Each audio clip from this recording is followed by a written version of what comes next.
ഒരു നോക്ക് കാണാൻ ഞാൻ കാത്തിരിക്കുകയായിരുന്നു. നമ്മളെ കാത്തിരിക്കും എന്നുള്ളതുകൊണ്ടാണല്ല നമ്മൾ വന്നത്. വരൂ.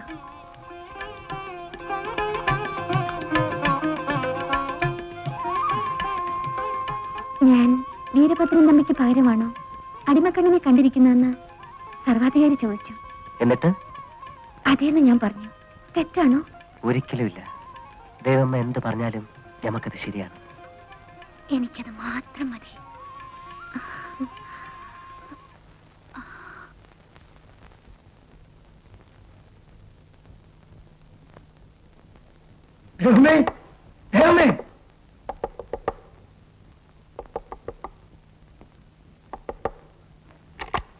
ഒന്ന് വന്നേ മോളെ.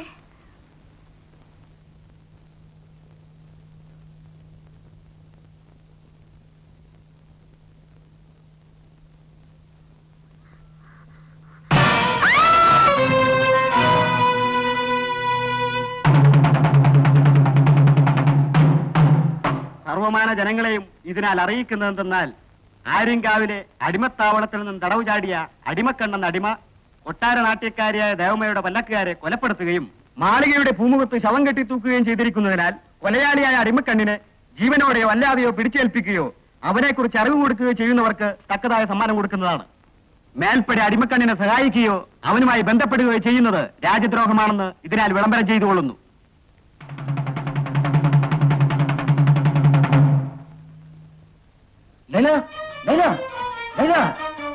എന്താ അബൂക്ക?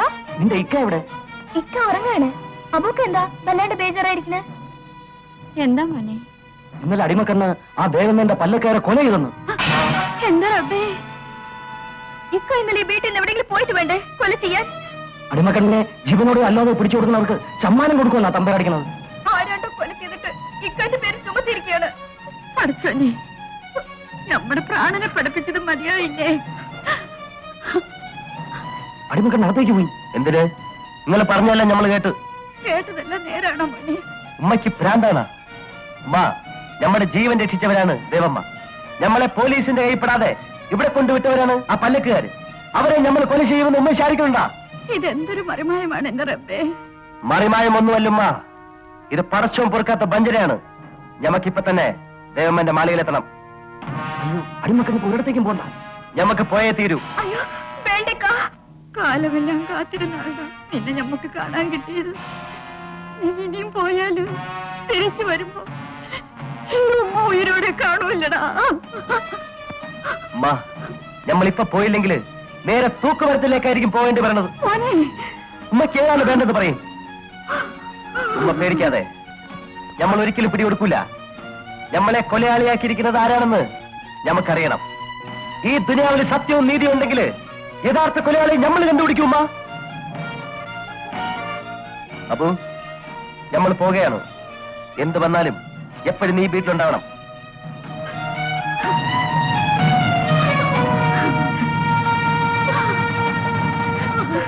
അടിമക്കണ്ണ് തലയിലെത്തി വെച്ചതിന്റെ ഫലം കൈയോടെ കിട്ടിയില്ലേ? ഇപ്പോഴവൻ പല്ലക്കേറെ കൊന്നതേ ഉള്ളൂ. നാളെ നിന്നെയും കൊല്ലും. ഇല്ല, അടിമക്കണ്ണ് ഒരിക്കലും കൊല ചെയ്യില്ല. ഇത്രയൊക്കെ ആയിട്ടും നിനക്കൊരു വിശ്വാസമാണല്ലേ? അടിമക്കണ്ണിനെ എനിക്ക് നന്നായി അറിയാം. ആർക്കൊക്കെയാണ് അവൻ പേടി സ്വപ്നമായി മാറിയിരിക്കുന്നതെന്ന് അറിയാം. നിന്റെ അറിവുകളൊന്നും അവനെ കൊലമരത്തിൽ രക്ഷിക്കാൻ പോകുന്നില്ല. സ്വന്തം നിലനിൽപ്പിന് വേണ്ടി നിരപരാധികളെ ബലിയാടാക്കുന്ന ഈ തേർവാഴ്ചയുണ്ടല്ലോ, അതും ഇവിടെ അധികകാലം നിലനിൽക്കാൻ പോകുന്നില്ല. കേവലം ഒരു അടിമയുടെ പേരിൽ നീ ഇത്രമാത്രം സ്നേഹം കാണിക്കുന്നതിന്റെ അർത്ഥമാണ് എനിക്ക് മനസ്സിലാകാത്തത്. ഞാൻ അടിമക്കണ്ണിനെ സ്നേഹിക്കുന്നത് അവൻ മനുഷ്യനായതുകൊണ്ട്, നിങ്ങളുടെ അധികാരത്തേക്കാൾ ഞാൻ അവന്റെ മനസാക്ഷി മാനിക്കുന്നത് കൊണ്ട്, അടിമക്കണ്ണിനെ നേരിട്ട് വീഴ്ത്താനുള്ള നട്ടലില്ലാത്തത് കൊണ്ടല്ലേ നിങ്ങൾ അവനെ കൊലയാളിയാക്കിയത്. ആക്കാനും അഴിക്കാനും കെൽപ്പുള്ളവരെ വെല്ലുവിളിച്ചതിന് പരമാണത്. അഹങ്കാരി ഇന്നൊരു കൊലപ്പുള്ളി മാത്രമല്ല, ആയുസ് നിർണയിക്കപ്പെട്ടിരിക്കുന്ന ഒരു രാജ്യദ്രോഹി കൂടിയാണ്.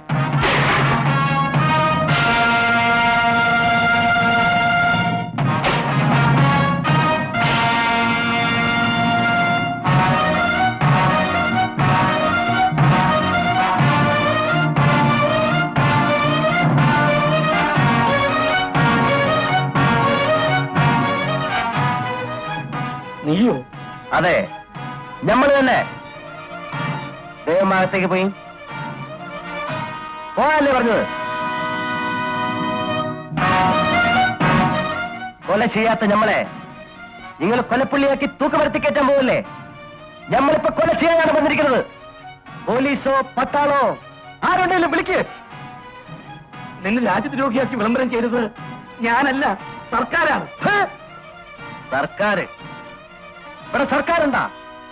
നീതിയുണ്ടാ? സായിപ്പും സായിപ്പിന്റെ ചരടി കളിക്കണ നിങ്ങളെപ്പോലുള്ള പാവാണുള്ളത്. എനിക്ക് നിന്നോട് ഒരു വിരോധവുമില്ല. ഇല്ലാഞ്ഞിട്ടാണ് പല്ലക്കാരെ കൊലപ്പെടുത്തിയ ഞമ്മളാണെന്ന് നിങ്ങൾ വിളംബരപ്പെടുത്തിയത്? നാടായ പെരുമ്പരടിക്കുന്നത്?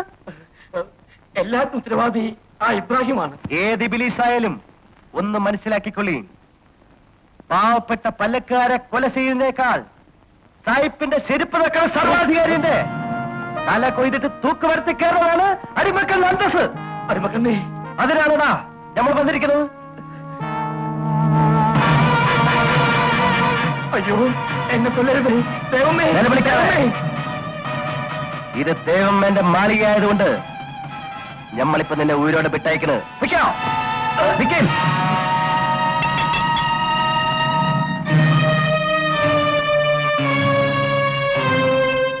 അയാള് ജീവനും കൊണ്ട് പോയി അല്ലേ? അടിമക്കണ്ണേ, നീ പാമ്പിനെയാണ് നോവിച്ചു വിട്ടിരിക്കുന്നത്. അയാൾ ഇതിന് പകരം വീട്ടാതിരിക്കില്ല. പാർവതിയമ്മേ, മരണം നേലുപോലാണ് നമ്മുടെ കൂടെ നടക്കുന്നത് നമുക്കറിയാം. എന്തും വന്നോട്ടെ, പക്ഷെങ്കിൽ പല്ലക്കാരെ കൊല ചെയ്തത് നമ്മളാണെന്ന് ദേവമ്മ നിങ്ങളും വിശ്വസിക്കണമെന്ന് നമുക്കറിയണം. ഇല്ല, ഒരിക്കലുമില്ല. ആരൊക്കെ അങ്ങനെ പറഞ്ഞാലും ഞങ്ങളത് വിശ്വസിക്കുകയില്ല. നമുക്കത് മാത്രം മതി. നിൽക്കൂ, എനിക്കല്പം സംസാരിക്കാനുണ്ട്. വരൂ.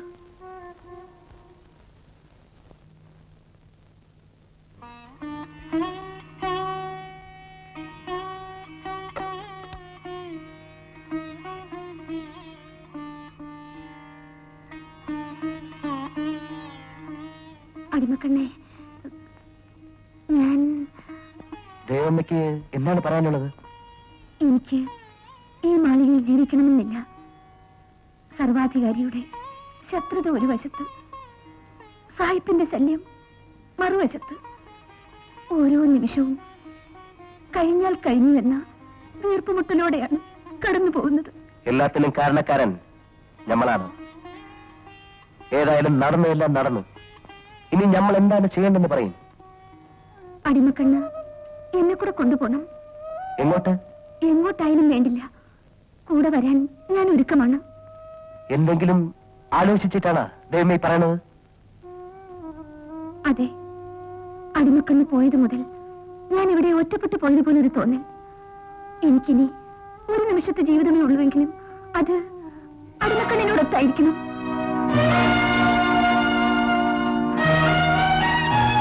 ദേവമ്മേ, തെരുവീതിയെ പോലും കിടന്നുറങ്ങാൻ കഴിയാത്ത നമ്മളോടൊത്ത് ദേവമ്മ എന്ത് ജീവിതമാണ് ആഗ്രഹിക്കുന്നത്? ഒരു സ്ത്രീ ഇഷ്ടപ്പെട്ട പുരുഷനുമൊത്ത് എന്ത് ജീവിതമാണ് ആഗ്രഹിക്കുന്നത് അത് തന്നെയാണ്. ദേവമ്മേ, അടിമക്കണ്ണിന് എന്നെ ഇഷ്ടമല്ലേ? ഇഷ്ടമാണ്. ഒരു പെങ്ങളെ പോലെ. അടിമക്കണ്ണേ, അടിമക്കണ്ണ് ഉയരുള്ളത് വരെ ദേവമ്മയ്ക്ക് കൂടെ പുറപ്പായിരിക്കും. നമ്മൾ പോണു.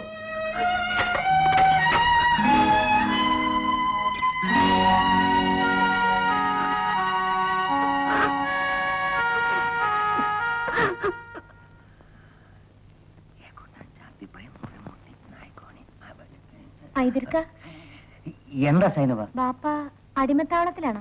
ബാപ്പാന്റെ വിചാരമല്ല അടിമത്താവളത്തെ പറ്റിയല്ല, അടിമ കണ്ണിനെ പറ്റിയാണ്. അവനെ തൂക്കുമരത്തിൽ ഏറ്റാണ്ട് പള്ളിയിൽ നിസ്കരിക്കാൻ പോകത്തില്ല ഇപ്പൊ പറയണത്. ബാപ്പ അറിയാണ്ട് ഞമ്മക്ക് വേണ്ടി ഒരു ഉപകാരം ചെയ്യൂ. എന്താണ്? മുളമൂട്ടിൽ പോയി അടിമക്കണ്ണിക്കാന്റെ വീട് എവിടെയാന്ന് കണ്ടുപിടിക്കണം. അല്ലോ, ഞമ്മടെ കബറടക്കത്തിന് ഞമ്മളെ കൊണ്ട് ഇതിനെ കുയി വെട്ടിക്കാനാണോ സൈനബ തുടങ്ങണത്? ഐതറിക്കാക്കി നമ്മൾ എന്ത് വേണേം തരാം.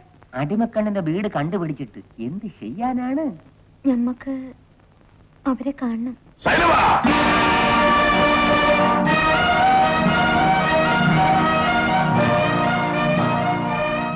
അനക്ക് അടിമക്കണ്ണിന്റെ വീട് എവിടെയാണെന്ന് അറിയാമല്ലേ? ഞമ്മള് കളിച്ചില്ല. സൈനബ അറിവില്ലായ്മ കൊണ്ടല്ലോ പറഞ്ഞു മുതലാളി കോപിക്കരുത്. അടിമക്കണ്ണ് അന്റെ കെട്ടിയവനാണോടി? ബാപ്പ ഉണ്ടിപ്പോരുത്. എന്റെ ഉമ്മ മയ്യത്തായപ്പോ അന്നേയും കൂടി കഴുത്ത് തിരിച്ചു കൊന്ന് കബറടക്കേണ്ടതായിരുന്നു. ബാപ്പാക്ക് ഇനി അത് ചെയ്യാമല്ലോ. നമ്മൾ ചെയ്യവടി. നീ അതിൽ കിടന്നാലെ കൊണ്ട് ഈ ഇബ്രാഹിമിന് ഈ ജന്മത്ത് മക്കൾ ഉണ്ടായിരുന്നത് വിചാരിക്കും. അതാണ് പാപ്പ നല്ലത്. പണത്തിന് വേണ്ടി പടശുവിന് പണയം വെക്കുന്ന ഈ വീട്ടിൽ ജീവിക്കുന്നതിനേക്കാൾ മയ്യത്താവണാണ് നല്ലത്. സൈനബ, പാപ്പയല്ലേ പാതിരേക്ക് ആളയച്ച് പല്ലക്കുകാരെ കൊല ചെയ്യിച്ചത്? ഇത് പറയാനാണോ നീ അടിമക്കല്ലിനെ കാണുന്നത്? അതെ, അടിമക്കണ്ണിനോട് മാത്രമല്ല ഈ ദുനിയ മുഴുവൻ നമ്മൾ വിളിച്ചു പറയും. നീ പറയൂടി. നമ്മളെ കൊന്നാലും നമ്മൾ പറയും. ഇറങ്ങി പോടി. അന്നെ ഞാനിത് കൊല്ലും.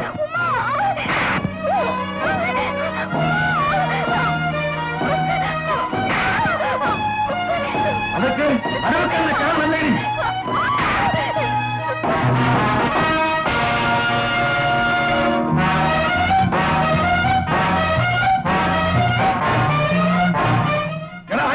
ഒച്ചയെടുത്ത് ആളെ കൂട്ടരുത്. അടിമക്കണ്ണിന്റെ തലയ്ക്ക് 10,000 പണമല്ലേ വിലമറി ചെയ്തിരിക്കുന്നത്. ആ പണം കൂടി ഇബ്രാഹിം മുതലാളിക്ക് കിട്ടാൻ വേണ്ടിയാണ് നമ്മൾ വന്നിരിക്കുന്നത്. നീ ഞമ്മളെ ശൈത്താനാക്കരുത്. ശൈത്താനായിട്ട് പിറന്നോനെ വീണ്ടും എന്തിനാ ശൈത്താനാക്കുന്നത്? എടാ, അന്റെ അവസാനം അടുത്തിട്ടും അഹങ്കാരം തീർത്തില്ലല്ലേ? അത് നമ്മുടെ ബാപ്പാന്റെ ഷോയ്ക്ക് ഇത്തിരി ചൂട് കൂടി പോയിട്ടാണ്. ആ ചൂടാണ് അന്നെ കുലവരം വരേക്ക് എത്തിച്ചിരിക്കുന്നത്. മരണം നമുക്ക് പുല്ലാണ് മുതലാളി. ഒരു കാര്യം ഓർമ്മിച്ചോളി, നിങ്ങളും ഞാനും പിറന്ന ഈ ദുനിയാവിന്റെ അച്ഛനുണ്ട് പടച്ചോന്റെ കയ്യിലാണ്. അത് മറക്കരുത്. നീ മാപ്പ് പറഞ്ഞ് അടിമത്താവളത്തിൽ തിരിച്ചു കയറാമെങ്കിൽ നമ്മളെല്ലാം മറക്കും. മാപ്പ് പറയാനാ? നിങ്ങളുടെ മുന്നിക്ക് തുപ്പിയിട്ട് തൂക്കുമരത്ത് കയറാനാണ് നമ്മൾ വന്നിരിക്കുന്നത്.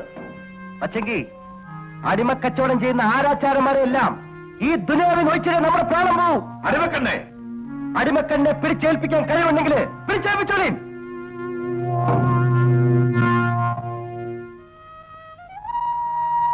സൈനബ, അവസാനമായി നിന്നെ കാണാൻ കൂടിയാണ് നമ്മൾ വന്നത്. നമ്മളും ഈ നരകത്തിനകത്ത് ഇതുവരെ ഉയരോടിരുന്നത് നിങ്ങളെ ഒരു നോക്ക് കാണാൻ വേണ്ടിയാണ്. സൈനബ, അകത്തു പോ. പോയാണ് പറഞ്ഞത്. ഇല്ല പാപ്പ, ഇബ്രാഹിം മുതലാളിക്ക് മോളില്ലെന്ന് വിചാരിച്ചോളി. എന്ത് പറഞ്ഞു? സൈനബ, നീ നമ്മളോടൊപ്പം വരുന്നുണ്ടാ? വരുന്നു. സൈനബ, സൈനബ, പിടിച്ചു കെട്ടണ അവനെ.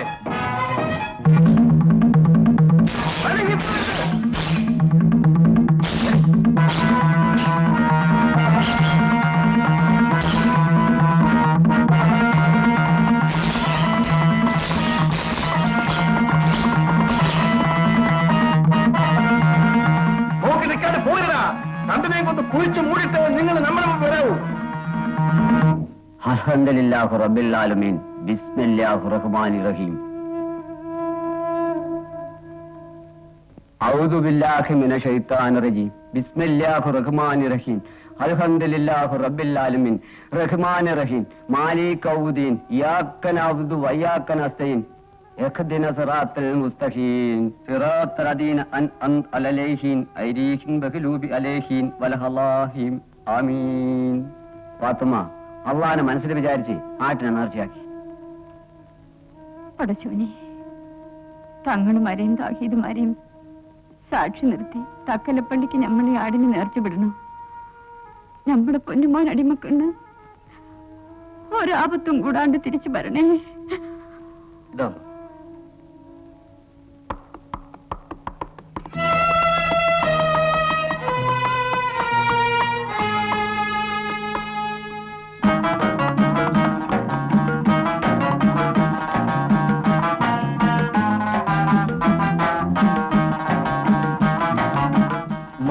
ആടിനെ വിടുന്നതിന് മുമ്പ് എന്നെ ആളേക്ക് വന്നല്ലോ. റബ്ബേ, നീ നമ്മുടെ വിളി കേട്ട്. ഉമ്മയ്ക്കൊരു മോളെ കൂടെ നമ്മൾ കൊണ്ടുവന്നിട്ടുണ്ട്. ഏതാ മോനെ പൊങ്കച്ച്? ഇബ്രാഹിം മുതലാളിന്റെ പൊന്നുമോള് സൈനബ.